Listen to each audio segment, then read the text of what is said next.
नमस्कार। आप देखना शुरू कर चुके हैं कैपिटल टीवी बिहार का खास कार्यक्रम रूबरू। और रूबरू में आज हम बात करेंगे झारखंड में सियासी उठापटक की। क्या अमित सिंह का ऑपरेशन लोटस झारखंड में हो चुका है? चंपई सोरेन क्या झारखंड के अगले मुख्यमंत्री बन रहे हैं, या बिहार जो झारखंड की सियासत है उसमें कौन सारे उठापटक होने वाले हैं? इन तमाम सवालों के जवाब जानने के लिए हमारे साथ आज खास मेहमान हैं विनय कुमार, वरिष्ठ पत्रकार हैं झारखंड के और वहाँ की सियासत की पल पल जानकारी रखते हैं। तो विनय जी, आपका बहुत बहुत स्वागत है कैपिटल टीवी बिहार में। नमस्कार, जोहार। क्या लग रहा है विनय जी, क्या ऑपरेशन लोटस अमित शाह का झारखंड में हो चुका है? नहीं, जो हम लोग के पास सूचना है कि चंपई सोरेन दिल्ली गए, आज रवाना हुए हैं दिल्ली। जी कलकत्ता के रास्ते आज गए हैं दिल्ली। और ऐसे ही चर्चा है कि वो बीजेपी का दामन थाम सकते हैं। वैसे जब तक ये हो नहीं जाता है, राजनीति में अंतिम सत्य तो जब तक दिखाई नहीं पड़े तब तक आप मान नहीं सकते, लेकिन ऐसी चर्चा है। और ये भी कहा जा रहा था कि जब से चंपई सोरेन को हटाया गया, जिस दिन हटाया जा रहा था उस दिन भी वो बड़े नाराज थे।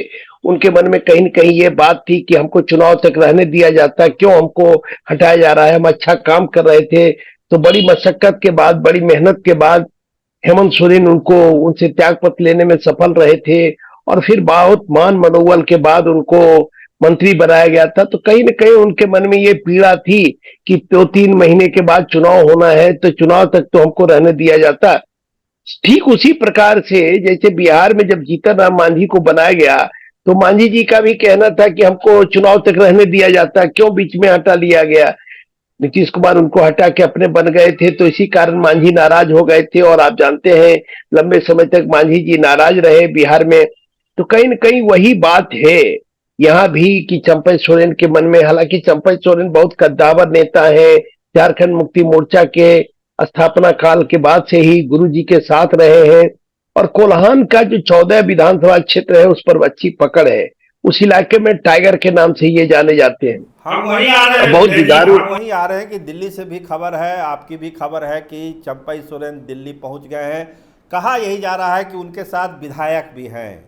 तो वो विधायकों की संख्या क्या है, और वो विधायक भी अगर बीजेपी में जाते हैं तो झारखंड की जो मौजूदा सरकार है उस पर कैसे असर पड़ेगा?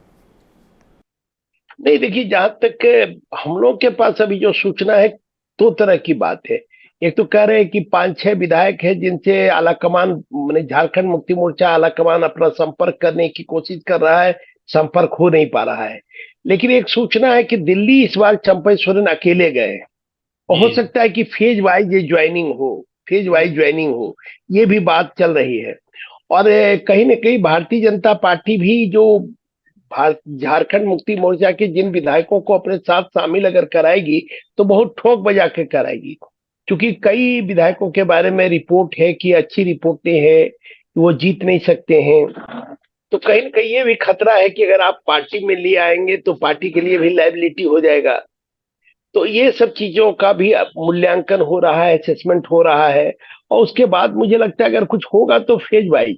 अभी जो हम लोगों के पास सूचना है उसमें कहा जा रहा है कि चंपई सोरेन अकेले गए हैं वहां, और आज वो शिवराज सिंह चौहान के संपर्क में है। जी जी जी। अभी एक चर्चा आपने की कोल्हान के इलाके की, जहाँ की 14 सीटें हैं जहाँ भाजपा कभी नहीं जीत पाती है। तो क्या चंपई सोरेन को शामिल करने के पीछे भाजपा की स्ट्रेटजी कोल्हान पर कमल खिलाना है? क्या है मामला इसमें? नहीं, देखिए, जहां तक कोल्हान का सवाल है, पहले भी भारतीय जनता पार्टी इस पर एक कार्रवाई कर चुकी है और कार्रवाई करते रही है।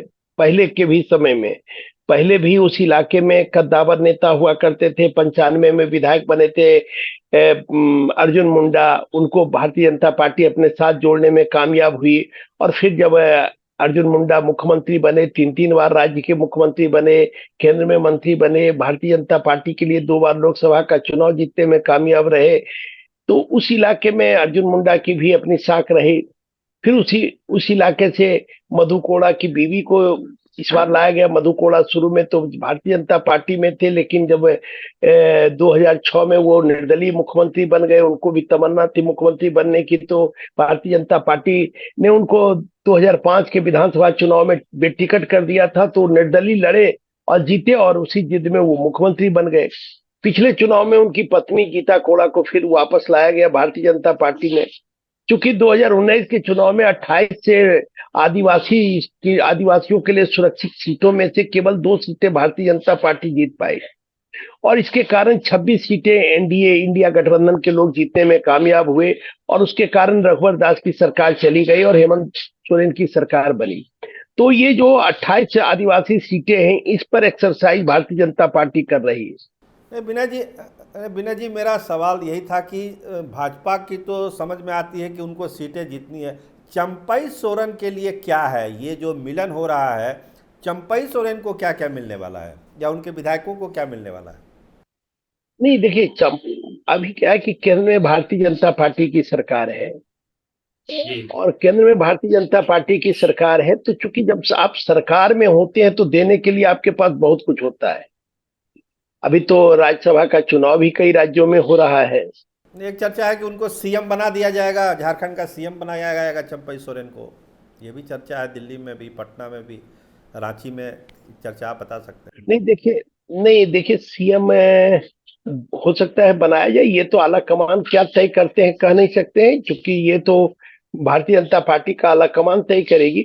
लेकिन भारतीय जनता पार्टी के अंदर ही कई ऐसे नेता हैं जो सीएम रह चुके हैं। बाबूलाल मरांडी जो पहले सीएम रहे झारखंड के, अर्जुन मुंडा हैं, रघुवर दास जो इन 5 साल तक मुख्यमंत्री रहे, अभी उड़ीसा के राज्यपाल हैं। मधु कोड़ा भी इनडायरेक्ट रूप से भारतीय जनता पार्टी के साथ है, क्योंकि उनकी पत्नी गीता कोड़ा भारतीय जनता पार्टी में विधिवत रूप से शामिल है। और मधु कोड़ा का भी बैकग्राउंड रहा है, वो आरएसएस वगैरह से जुड़े रहे, संघ पृष्ठभूमि से रहे भारतीय जनता पार्टी के साथ लंबे समय। इस समय किसी कारण से वो अभी डायरेक्ट रूप से भारतीय जनता पार्टी में नहीं, लेकिन उनकी पत्नी तो भारतीय जनता पार्टी से पिछला लोकसभा का चुनाव लड़ी। तो इधर नेता है, लेकिन हो सकता है कि अब चूंकि अब इनको लाया जा रहा है, कहा जा रहा है कि चंपई सोरेन अपने पुत्र के लिए भी टिकट चाहते थे, तो झारखंड मुक्ति मोर्चा में इसकी गुंजाइश नहीं थी। भारतीय जनता पार्टी हो सकता है इनको और इनके पुत्र दोनों को चुनाव लड़ावे और फिर बड़ी जिम्मेदारी दे, क्योंकि केंद्र में भारतीय जनता पार्टी की सरकार है, केंद्र में भी इनको राजनीति में ले जा सकती है भारतीय जनता पार्टी। क्योंकि आप जानते हैं कि कहीं न कहीं राज्यसभा वगैरह का चुनाव होते रहता है, उपचुनाव जी। होते रहता है, तो इसके कारण 6 महीना तो आप किसी को मंत्री बना सकते हैं, 6 महीना के अंदर आप फिर संसद का सदस्य या विधानसभा का सदस्य बना दीजिए।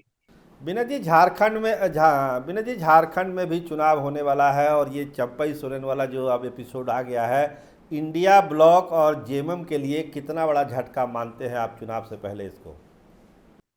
देखिए, एक्चुअली भारतीय जनता पार्टी, हेमंत सोरेन जब जेल गए तो उसके बाद से भारतीय जनता पार्टी बैकफुट पर आ गई, क्योंकि आदिवासियों में एक मैसेज चला गया कि हेमंत सोरेन को तंग और तबाह किया जा रहा है।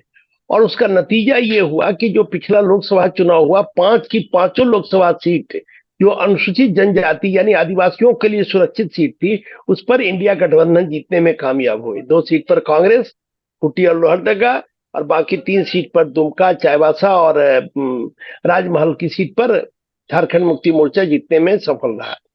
तो आदिवासियों में एक तरह से अपने को स्थापित हेमंत सोरेन कर लिए, और जेल जाने के बाद हेमंत सोरेन का एक तरह से कायाकल्प कर सकते हैं, अपने को एक लीडर के रूप में स्थापित उन्होंने कर दिया। जी। चुनाव के पहले तक उनकी छवि शिबू सोरेन के पुत्र के रूप में ही थी, लेकिन जेल जाने के बाद जिस साहस के साथ उन्होंने मुकाबला किया, चीजों को रखा, अपनी बात को जिस जोरदार ढंग से रखा, तो उनमें एक तरह से रिफॉर्म का एकदम पूरा परिवर्तन हुआ, और अब एक लीडर के रूप में शिबू सोरेन की जगह पर हेमंत सोरेन स्थापित हो गए। और इस दौरान उनकी पत्नी भी एक लीडर के रूप में स्थापित हो गई। बहुत अच्छा ओरेटर है कल्पना सोरेन, बहुत अच्छा भाषण देती हैं, जनता से कनेक्ट करती हैं, और गांडे से विधायक भी चुनी गई। हालांकि 2 दिन पहले कल्पना सोरेन से मेरी बात हो रही थी, तो कल्पना सोरेन ने कहा कि अभी हम अपने को विधायक नहीं मानते हैं, क्योंकि मैं तो कम पीरियड के लिए चुन कर आई हूँ, अगली बार जब मैं जीत कर आऊंगी तब मैं अपने को पूर्ण विधायक मानूंगी। बिना जी मेरा सवाल वहीं पर था कि झटका है क्या नहीं जेएमएम के लिए, इंडिया ब्लॉक के लिए झटका माना जाएगा कि नहीं चंपई सोरेन नहीं वाला देखिए, एंट्री?